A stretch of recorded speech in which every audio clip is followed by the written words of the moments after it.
In December 2010, a police officer searching for a missing woman along a desolate stretch of Long Island Beach made a discovery that would haunt investigators for over a decade. But this isn't just another cold case that went unsolved. This is the story of how the most methodical serial killer in recent American history was finally caught because of a slice of pizza. Today, we're diving deep into the Gilgo Beach murders, a case that paralyzed Long Island for 13 years, involved at least 10 victims, and centered around a killer so careful, so meticulous, that he seemed untouchable. This is the story of Rex Heuermann, the New York architect, who allegedly lived a double life that nobody suspected, and the painstaking investigation that finally brought him down. When you think about serial killers, you probably imagine the stereotypical profile: a loner, socially awkward, unemployed or underemployed, living on society's fringes, maybe someone with a criminal record, someone the neighbors always thought was a bit off. That's what decades of true crime documentaries and FBI profiling have taught us to expect. Serial killers are supposed to stand out, to send up red flags, to be the person everyone suspected all along once they're finally caught. And in the Gilgo Beach case, for 13 years, that's exactly what investigators were looking for. They were hunting for someone obvious, someone suspicious, someone who fit the mold. But here's what makes this case absolutely terrifying. Rex Heuermann was none of those things. He was a successful architect, running his own Manhattan firm for nearly 30 years. He owned property, paid his taxes, had a wife and children. He was hiding in the most brilliant place possible, in plain sight, behind the facade of complete normalcy. This case shatters everything we think we know about catching serial killers. Because the real horror story isn't just about the murders themselves, it's about how someone can commit such horrific crimes while maintaining a completely ordinary life, passing you on the subway, standing behind you in line at the grocery store, living just down the street. In this video, I'm going to take you through the complete timeline of the Gilgo Beach murders, from that first grim discovery in 2010 to Heuermann's arrest in 2023. We'll explore the chilling evidence that connected him to not just 3, not just 4, but potentially 6 murders spanning 3 decades. I'll show you exactly how investigators narrowed down thousands of suspects to one man, how they used cutting-edge DNA technology and old-fashioned detective work, and most importantly, how a discarded pizza box finally gave them the evidence they needed to make an arrest. But we're also going to examine the disturbing details that investigators uncovered: the taunting phone calls to victims' families, the obsessive internet searches, the burner phones, and the DNA evidence that painted a picture of a killer who thought he had committed the perfect crimes. Here's what makes this case undeniable. Heuermann's own DNA was found on the burlap used to wrap the victims. His wife's hair was discovered on 3 different bodies. Cell tower records placed him at the exact locations where victims disappeared and where taunting calls were made. His internet search history revealed over 200 queries about the investigation's progress, and perhaps most damning, when investigators finally obtained his DNA from that pizza crust in January 2023, it matched the male hair found at the bottom of the burlap that wrapped one of the victims. The evidence wasn't circumstantial, it was overwhelming. But this story begins long before Rex Heuermann became a suspect. It begins with a desperate search for a missing woman that accidentally uncovered something far more sinister, a burial ground that would reveal the work of a serial killer who had been operating undetected for years. What investigators found on that cold December day in 2010 would launch one of the most extensive manhunts in New York history. But they had no idea that the killer was already watching them, obsessively tracking every move they made. Let me take you back to where this nightmare began. December 11, 2010. Started as a routine missing person search. 23-year-old Shanann Gilbert had vanished from Oak Beach, Long Island back in May. For 7 months, her family pleaded for answers. Finally, police began combing through the desolate beaches and thick brush along Ocean Parkway. Officer John Malia and his cadaver dog Blue were working their way through an isolated stretch of Gilgo Beach when Blue suddenly alerted. What they found wasn't Shanann Gilbert. It was something that would change everything. Wrapped in camouflaged burlap, barely concealed in the coastal brush, was the skeletal remains of a young woman. But this was just the beginning. 2 days later, on December 13, investigators made a discovery that sent chills through the entire department. Not 1, but 3 more bodies, all wrapped in the same distinctive burlap, all positioned along a half-mile stretch of beach, all dumped in almost identical fashion. The pattern was unmistakable. This wasn't random. This was the work of someone organized, someone methodical, someone who had done this before. Within days, investigators identified all 4 victims: Melissa Barthelemy, 24, Maureen Brainard Barnes, 25, Amber Costello, 27, Megan Waterman, 22. These women would become known as the Gilgo Four, and their stories had haunting similarities. All worked as escorts, advertising on Craigslist. All disappeared between July 2007 and September 2010. All were found wrapped in the same burlap material, suggesting a signature, a killer's calling card. But here's where this case takes an even darker turn. The killer wasn't satisfied with just murdering these women. He wanted to torture their families too. After Melissa Barthelemy disappeared in July 2009, her family received something that still haunts investigators to this day: phone calls from Melissa's own cell phone. The calls were brief, calculated, cruel. The killer was using his victim's phone to taunt her loved ones, making sure they knew she was dead, making sure they suffered. In one call to Melissa's 15-year-old sister, the voice on the other end was calm, almost casual. "Do you think you'll ever see her again?" Before the sister could respond, "You won't. I killed her." Click. He hung up before the call could be traced. But he didn't stop there. Over the course of several weeks, he made 7 calls total from Melissa's phone. He called her a whore. He described in graphic, horrifying detail what he had done to her sexually. Each call lasted less than a minute, just long enough to inflict maximum psychological damage, but not long enough for authorities to pinpoint his location. Think about the kind of person who does this. The murders alone demonstrate rage, control, and violence. But the phone calls, that's something different. That's someone who gets pleasure from the aftermath, who feeds on the fear and grief of others. That's someone who thinks he's smarter than everyone else. And for years he was right. Investigators traced those calls to Manhattan, specifically to areas around Madison Square Garden and Times Square. The killer was operating in one of the most surveilled, crowded areas of New York City, and still he remained a ghost. But the discoveries at Gilgo Beach weren't finished. In March and April of 2011, investigators found 6 more sets of remains scattered along Ocean Parkway and nearby areas. Among them, Jessica Taylor, an escort whose partial remains had first been found in Manorville back in 2003, 8 years earlier. Now, investigators realized those earlier remains were connected to Gilgo Beach. The geographic reach of this killer was expanding. Valerie Mack, whose remains were found scattered across 2 locations in 2000 and 2011, wasn't identified until 20 years after her death. And then there was the most heartbreaking discovery of all: a female toddler found alongside her mother's remains. The mother had been killed in 1997, her body dismembered and scattered. For 14 years, no one knew this little girl had died alongside her mother until that day in April 2011. By the time the search concluded, investigators had found at least 10 sets of human remains, possibly more.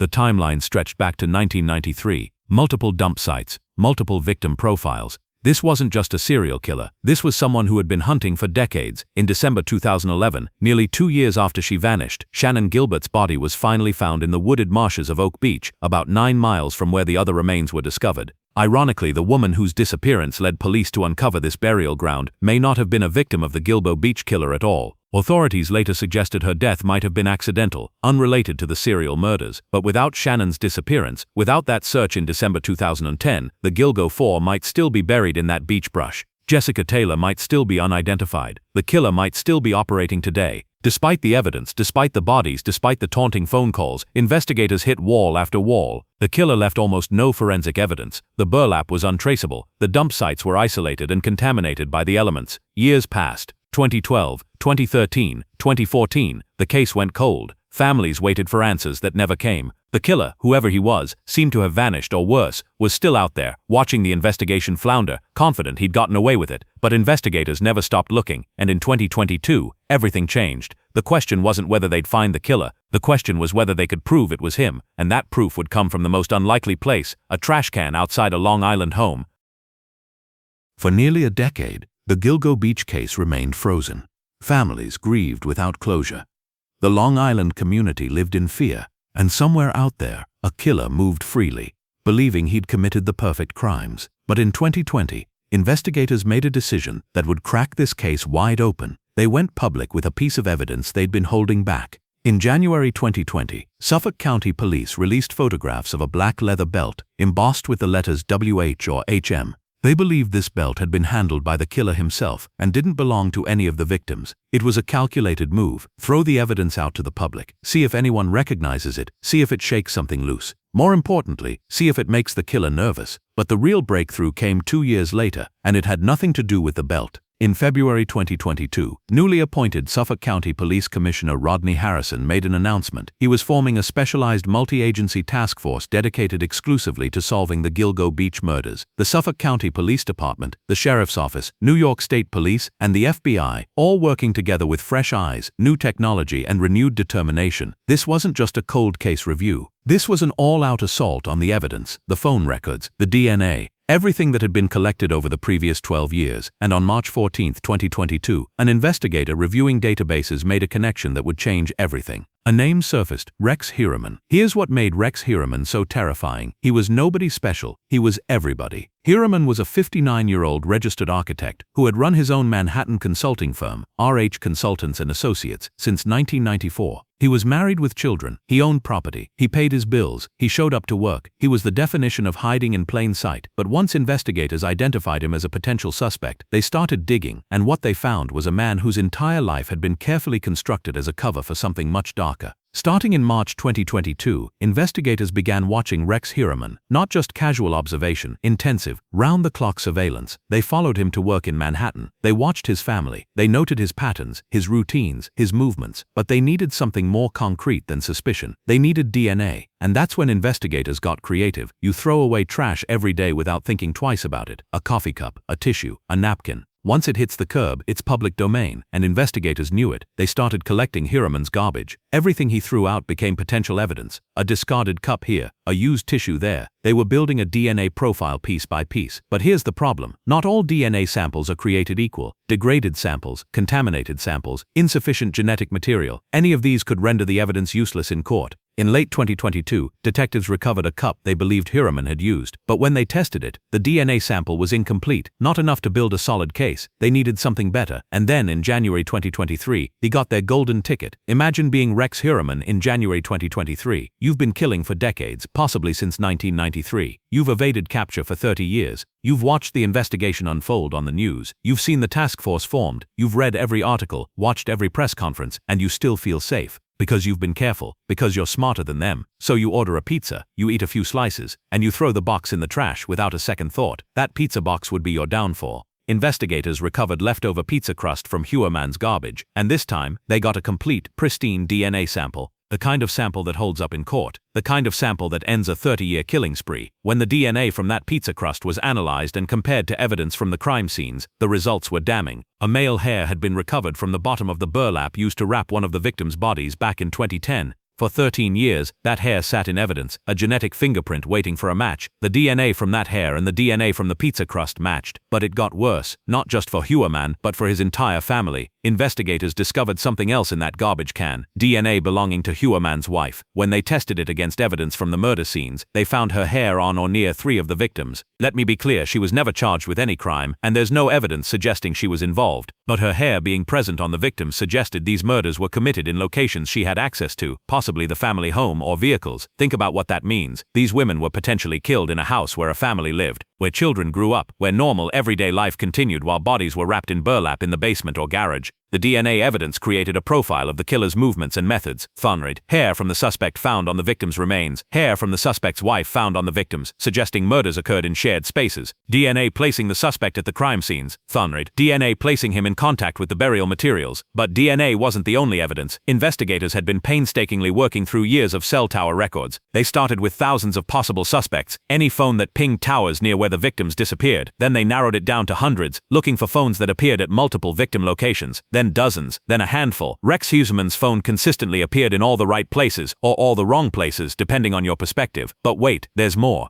Investigators discovered Heuermann had used burner phones, disposable phones that couldn't be traced back to him. He used these phones to contact the victims before they disappeared. And here's the chilling detail. Personal cell phone records showed Heuermann's primary phone and the burner phones were often in the same location at the same time. He was carrying both. The burner phone to contact victims and make arrangements. His personal phone because he couldn't resist having it nearby, tracking everything. A witness had seen someone matching the killer's description driving a green pickup truck near one of the dump sites. Investigators zeroed in on anyone who matched that description and had access to a green pickup. Rex Heuermann owned a green pickup truck registered to his brother. He matched the physical description. He lived close to the Long Island cell tower sites. He worked in Manhattan near the cell towers that captured the taunting phone calls. Every piece of the puzzle was clicking into place. When investigators finally got access to Heuermann's computer records, they discovered something that revealed the killer's psychology. He was obsessed with his own crimes. Over 200 documented internet searches about the Gilgo Beach investigation. He was tracking every development, every press release, every news article. He was searching for photos of the victims, searching for their relatives, trying to find out what investigators knew. He couldn't stay away from it. The murders weren't just something he'd done, they were something he relived over and over through news coverage and investigation updates. It's the hallmark of a serial killer who derives continued pleasure from his crimes long after they're committed. The murders themselves weren't enough. He needed to watch the aftermath. He needed to see the fear, the investigation, the failure to catch him, until they did.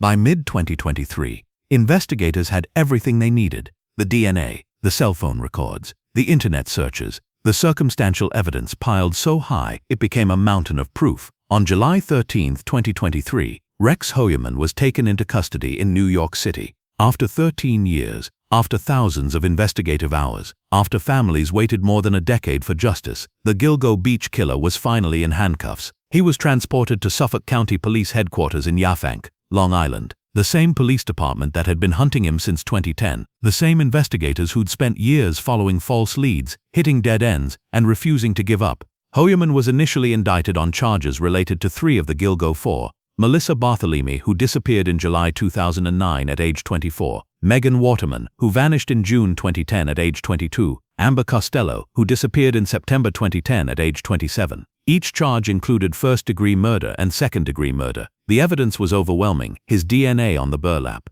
his wife's hair on the bodies, his cell phone records placing him at the crime scenes, his internet history revealing his obsession with the case, the burner phones he used to contact victims. But investigators knew he was responsible for more than just 3 murders. The evidence was there, they just needed to build the cases. In January 2024, prosecutors filed additional charges, this time for Maureen Brainard Barnes, the 25-year-old woman who was last seen in July 2007, the earliest disappearance among the Gilgo Four. Maureen's case was particularly difficult to prove because her disappearance predated much of the cell phone and digital evidence, but investigators had built a circumstantial case strong enough to charge Heuermann with her murder. Now all 4 of the Gilgo Four were accounted for. But the investigation wasn't over. 5 months later, in June 2024, prosecutors dropped a bombshell that stunned even seasoned investigators. Heuermann was being charged with 2 additional murders that expanded the timeline of his killing to 3 decades. Sandra Castilla, whose remains were found in North Sea, New York in 1993 by 2 hunters walking through the woods. She had been murdered 30 years earlier, which meant if Heuermann was responsible, he'd been killing since at least his early 30s. Jessica Taylor, the escort whose partial remains were first discovered in Manorville in 2003, then additional remains were found along Ocean Parkway at Gilgo Beach in 2011. Her murder dated back 20 years. The bail application filed by prosecutors laid out the case in chilling detail. Defendant Heuermann is the individual who murdered, stripped, restrained and transported the remains of Jessica Taylor and Sandra Castilla, as well as the Gilgo Four, until they were each discovered in 1993, 2010 and 2011. A hair found underneath Jessica Taylor's remains had been linked to Heuermann through DNA analysis.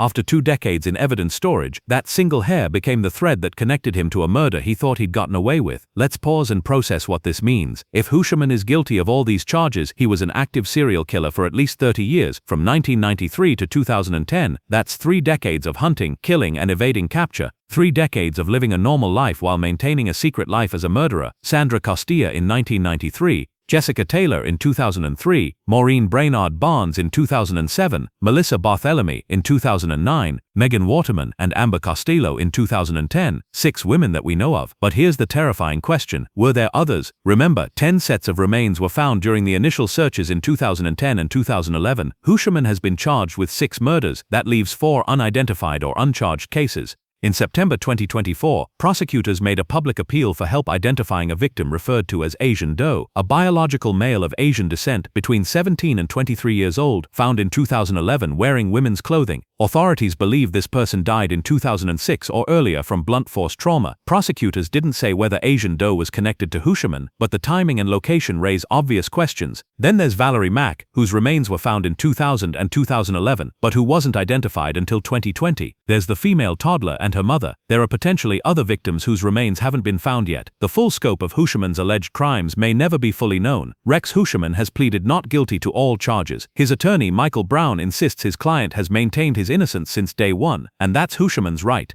In the American justice system, you're innocent until proven guilty, but the evidence against him is staggering. Raunch DNA matches from multiple crime scenes, cell phone records placing him at key locations, burner phones used to contact victims, internet searches revealing obsession with the investigation, physical descriptions matching witness statements, a vehicle matching witness descriptions, his wife's DNA on the victims, suggesting murders occurred in locations she had access to. Prosecutors have spent over 2 years building this case, using 300+ subpoenas and search warrants. The power of the grand jury was brought to bear, and multiple grand juries voted to indict based on the evidence presented. This is the question that haunts every serial killer case. Why? What drives someone to kill again and again over 30 years? What allows someone to wrap bodies in burlap, dump them on beaches, and then go home to have dinner with their family? We may never know the full answer. Serial killers rarely reveal their true motivations, but the evidence suggests a few things about Heuermann's psychology. The taunting phone calls suggest he derived pleasure from the suffering of victims' families. The obsessive internet searches suggest he relived the crimes through media coverage. The 3-decade timeline suggests compulsion. This wasn't something he could stop. The use of burner phones and his careful avoidance of leaving evidence suggest he knew what he was doing was wrong and took steps to avoid capture. This wasn't crimes of passion or loss of control. This was calculated, premeditated murder carried out methodically over decades. As of now, Rex Heuermann sits in jail awaiting trial on 6 counts of murder spanning 3 decades.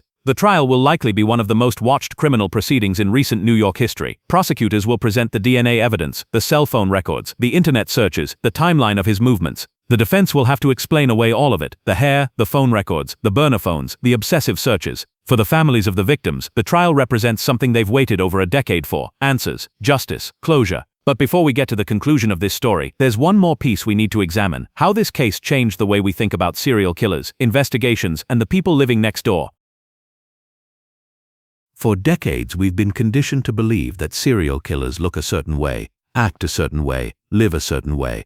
Ted Bundy was the exception, the charming, educated killer who didn't fit the profile. Everyone else supposedly had warning signs. The Gilgo Beach case demolishes that myth completely. Rex Heuermann allegedly ran a successful architecture firm for nearly 30 years. He had professional credentials.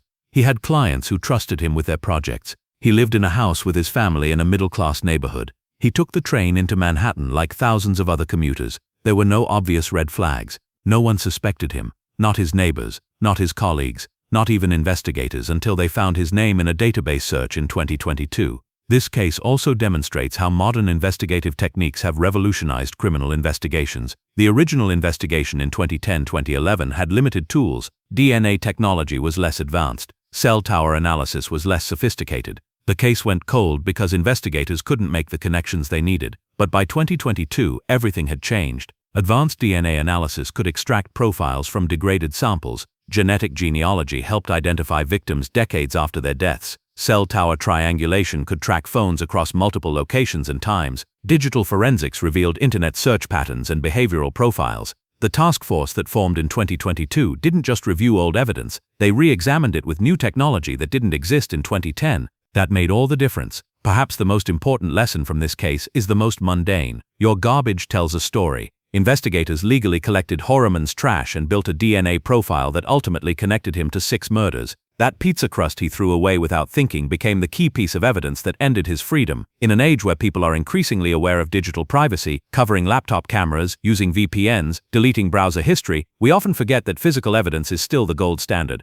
A discarded cup, a used napkin, a pizza crust. These mundane items contain our genetic blueprint, and once they hit the curb, they're public domain. For the families of Melissa Barthelemy, Maureen Brainard Barnes, Megan Waterman, Amber Costello, Jessica Taylor, Sandra Costilla, and the other victims, this case represents 13 years of waiting. 13 years of wondering if their loved one's killer would ever be found. 13 years of grief without closure. The arrest of Rex Heuermann doesn't bring their loved ones back, but it represents something they desperately needed: acknowledgement that these women mattered, that their deaths mattered, that someone cared enough to never stop looking for answers. Despite the arrest and the mountain of evidence, questions remain. Were there other victims beyond the 6 he's been charged with? What happened to the unidentified victims found at Gilgo Beach? How did he choose his victims? Did anyone else know or suspect what he was doing? How did he maintain this double life for 30 years without anyone noticing? Some of these questions may be answered during the trial, others may never be fully resolved. Perhaps the most chilling lesson from the Gilgo Beach case is this: the monster doesn't always look like a monster. He might be the architect working in the Manhattan office building you pass every day. He might be your neighbor who waves hello on Saturday mornings. He might be the guy standing next to you on the subway, reading the news on his phone. Serial killers who hide in plain sight are the most dangerous because we never see them coming. They've learned to mimic normal social behavior, to build respectable lives, to be invisible in their ordinariness. Rex Heuermann allegedly killed for 30 years before anyone suspected him. 30 years of ordinary life punctuated by extraordinary evil. The Gilgo Beach case stands as one of the most complex, disturbing serial killer investigations in modern American history. A 13-year manhunt, 6 murders across 3 decades, 10 sets of remains found on a desolate beach, and one man living an ordinary life while allegedly committing extraordinary crimes.